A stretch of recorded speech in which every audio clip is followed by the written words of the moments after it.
Representative Carter for his 5 minutes of questioning. Welcome, sir. Thank you, Mr. Chairman, and I appreciate all of you being here. I know you're tired and you're ready to go, so we'll try to be succinct and get to the point. Thank you, Mr. Chairman, for allowing me to wave on as well.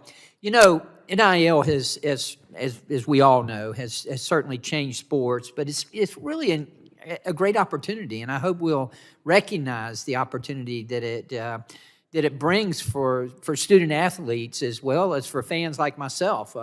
Graduate of the University of Georgia, go Dogs. So just want to get that out there real quick. But nevertheless, it is something that we in the state of Georgia have tried to address, and the state has actually come up with some state laws. The governor and the state legislature have already passed executive orders and bills to make the state of Georgia one of the country's most competitive NIL participating states. And that's one thing that concerns me, and I suspect it concerns all of y'all, is that consistency throughout the country, because that is very important. And I think that's the role, I hope that's the role anyway, that the federal government can play, is making sure we're consistent. Another thing that I'm concerned about, and I would suspect that Ms. Cole, you're concerned about this too, and you've mentioned it, is how the proceeds are distributed throughout the sports. As a student at University of Georgia in 19, I will tell you that I thoroughly enjoyed all the sports that were offered. Obviously, I'm a big football fan, but I'll never forget I got to see John McEnroe play tennis at the University of Georgia when he played. When he went 1 year at Stanford, and what a great experience that was. But even the gymnastics, all the other sports are so very important. Coach, would you agree with that? Would you elaborate just a little bit on how important it is for us to make sure we keep those I'm not going to refer to them as minority sports, but those less popular sports, if you will. Yes, sir. And your Georgia Bulldogs come to Columbia tonight for basketball, so go Gamecocks. They do that. In Columbia as well. No, to me, and I tell people this all the time, Mr. Carter, it's what I love about my job is being in the middle of a college campus where I'm able to be a part of the entire athletic fabric and support all sports and go and watch our men and women compete. My wife is here with me today, and our 3 children, they love being in a part of a college campus where we're able to go see the different sporting events. And I have 2 young daughters that are teenagers that certainly enjoy going to watch sports, and being able to take them and support all of our student athletes, not just the football program, is something that's very special and important to me.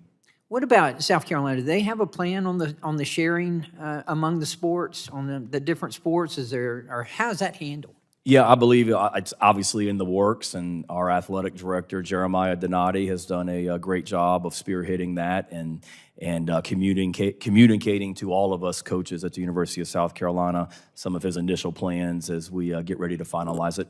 Mr. Whitman, what about at Illinois? How do y'all handle that? As at South Carolina, across the country, all of our schools are working to identify what those plans will be, how we'll handle the new opportunities that are made available to us through the House settlement. But I just reiterate a point Coach Beamer made, which is it's become very popular in today's world to take shots at college athletics. There have been a lot of cynics who have developed around the industry of the college athletics ecosystem, and we just encourage people to spend a day on our campus to really interact with our student athletes. We have great representatives here on the panel today, but to understand that the core of college athletics remains as true as it has ever been. It's about education. It's about personal growth and development. It's about how a program like ours at Illinois can bring people together from all walks of life. It's just an incredibly important part of the American tradition, and right. There's nothing that has changed from that as college athletics has continued to evolve over time. Ms. Cole, let me ask you again, has NIL changed the environment of the team sports and the chemistry between teammates, and now that money's a factor there? It's a great question. I think we all know that the majority of that change is not happening in cross country and track, the sports that I did participate in. So I didn't witness those types of changes yet, but I can see how it would be a factor in other sports. Mr. Egbo? Yeah, I think it's different for every team, different cultures at different teams. But I think at the end of the day, I said earlier, no student athlete's anti-getting paid. So it's a matter of, just another factor of team culture and chemistry, but it's not a negative factor. Great. I'm glad to hear that. I hope that remains the same as well. Again, I want to thank all of you for being here. Look, we're all big sports fans, especially college football. If you live in the South, you're a big college football fan, and we want to see this. We want to get this right. We want to help you, but we don't want to hurt you.